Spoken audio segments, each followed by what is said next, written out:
Quelle bataille qu'on peut annoncer déjà. Yves-François Blanchet, en direct avec nous, chef du Bloc québécois. Bonsoir, Yves-François Blanchet. Bien le bonsoir. Je ne partage pas vos pronostics sur la bataille, mais je le comprends de vouloir le prétendre. Non, Maintenant, mais je profite de la tribune. Je reformule mon invitation à Pierre Poilievre à venir, sans attendre l'élection, débattre avec moi de toutes les calembredaines qui vient de vous énumérer, une à la fois. Il n'y en a pas une qui va tenir la route. Moi, je suis prêt à débattre avec lui n'importe quand. Et en passant, j'ai voté contre tous les budgets conservateurs. Pas conservateurs, quoi que ça risque d'arriver.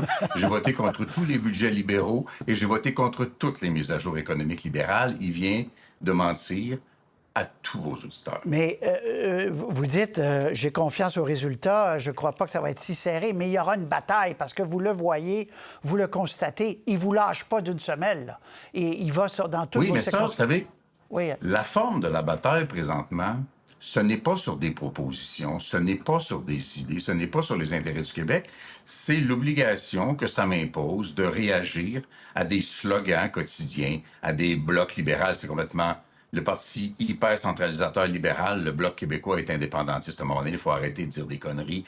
C'est de toujours réagir à ça, plutôt que de faire une discussion sur le caribou ou l'immigration ou la langue française ou la laïcité ou les armes à feu. Autre mensonge, c'est le Bloc québécois qui a modifié la loi et qui a sorti les armes de chasse de la loi. Avant, bien sûr, on avait ce qu'on voulait de voter en faveur. Les conservateurs ont jamais travaillé pour sortir les armes de chasse. Ils voulaient faire un spectacle. De la même manière, les conservateurs veulent pas une solution sur le caribou. Ils veulent qu'il y ait des pertes d'emplois pour dire que c'est la faute des libéraux. Leur solution d'annuler les décrets après l'élection. Les entreprises vont être fermées après l'élection. Les emplois vont déjà être perdus après l'élection. Sur le fond Ça là-dessus, ne reviendra pas. Sur le fond là-dessus, et François Blanchet, sur les caribous, vous êtes plutôt d'accord avec le chef conservateur, là? Non, il est plutôt d'accord avec nous parce que nous, on propose la marge de manœuvre dont Québec dispose depuis des mois. On a rencontré les acteurs. C'est nous qui faisons venir M. Guilbeault en comité. Et là, tant mieux s'il a réalisé que oui, ça devrait relever exclusivement de Québec. Mais vous ne me ferez pas dire que je prends sa position. Non, non, d'accord. Puisque j'en entendais pour la première fois adopter à peu près la nôtre. Très, très bien.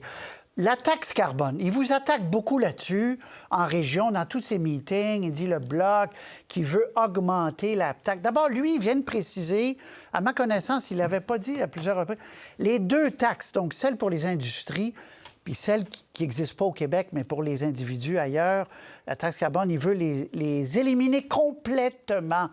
Votre réaction à ça, puis quand il dit que vous voulez, vous, l'augmenter, qu'est-ce que vous répondez à ça?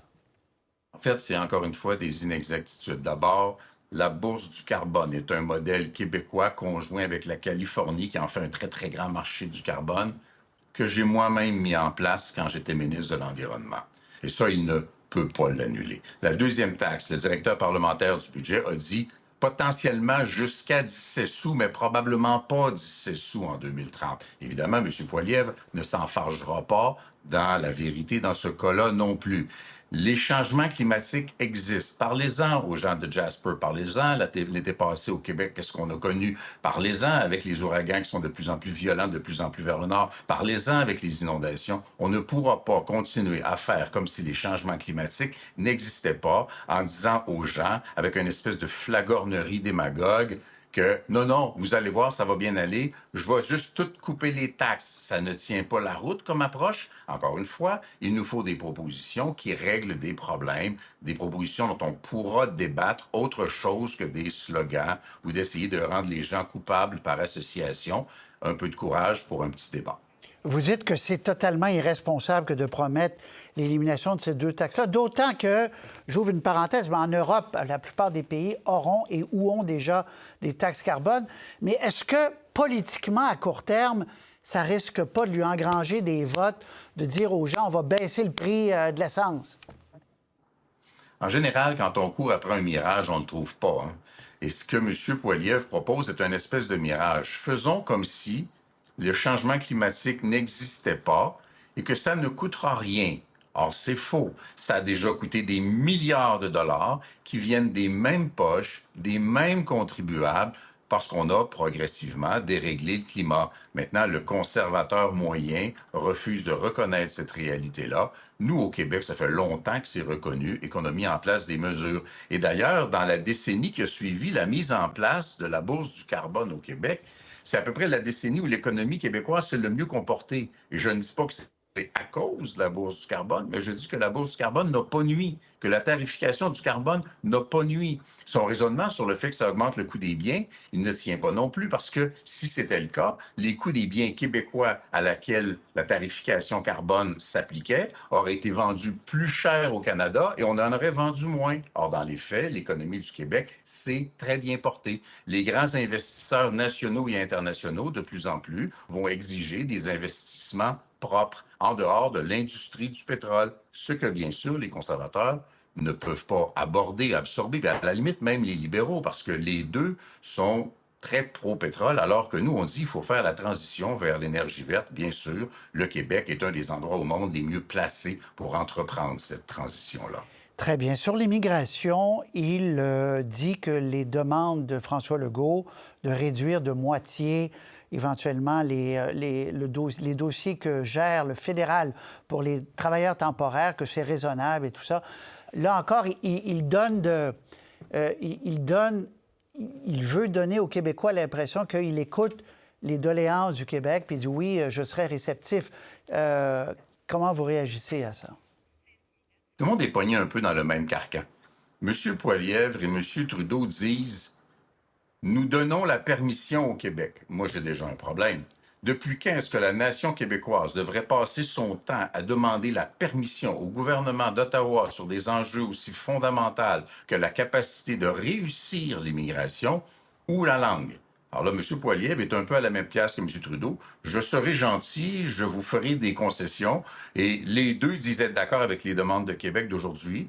Et même si sur le principe, j'ai tendance à être d'accord, dans les faits, reconnaissons, parce que M. Legault l'a reconnu lui-même, que c'est assez peu, c'est 3500 personnes peut-être sur un nombre infiniment plus élevé que ça, dans l'enjeu d'une immigration réussie au Québec. Et M. Legault lui-même dit, le problème, il est à Ottawa. La solution, et moi je le demanderai à tous les partis, vous devez vous engager sans équivoque à céder au gouvernement du Québec l'entièreté des pouvoirs en immigration, sauf les paramètres de sécurité qui relèvent d'entente internationale. Pas, je vais te donner la même friandise que les libéraux, parce que ça, dans ce cas-là d'ailleurs, c'est les conservateurs qui sont à la même place que les libéraux. Très bien. Yves-François Blanchet, deux choses avant de vous laisser. Lassard et Marre, vous étiez arrivé deuxième la dernière fois. Est-ce que vous pensez que vous avez des chances de le remporter? C'est le 16 septembre, élection partielle. Je le vois pas en termes de chances de le remporter, bien que oui, c'est possible. C'est pas probable, mais c'est possible. Je le vois comme une tribune pour aller, encore une fois, présenter ce que sont les positions du Bloc québécois. Bien sûr, on va regarder les résultats le lendemain. On va regarder, ça va être le fun, là, de voir votre raz-de-marée conservateur dans la salle Villemont-Verdun. J'ai hâte de le voir. Ceci étant dit, c'est pas tant l'enjeu. C'est un comté dont la démographie est traditionnellement libérale. Voyons voir si le NPD ou nous allons gruger une partie de ça. Yves-François Blanchet, ce qu'on disait au chef, ce que j'ai au chef conservateur, c'est si jamais il gagnait Lassard et Marre, ils étaient tellement loin la dernière fois, ils étaient à 7 à peine, mais vous étiez quand même en deuxième. Est-ce que c'est ça? On était assez loin en deuxième. On va être assez proche en deuxième. D'ailleurs, en passant, il n'est pas au Saguenay pour gagner des sièges bloquistes. Il essaie de protéger le siège de Richard Martel, que nous, on travaille assidûment depuis à peu près 2 ans, parce que les électeurs de Richard Martel, vous irez voir, vont voir Mario Simard et Alexis Brunel-Duceppe pour régler leur dossier, parce que le député conservateur ne le fait pas. Très bien. Alors, vivement un débat, puis on va vous accueillir s'il veut débattre. Là, on fera un débat. Oui. Yves-François Blanchet, élection en 10 secondes au printemps, vous y croyez? Ça va être au printemps, là?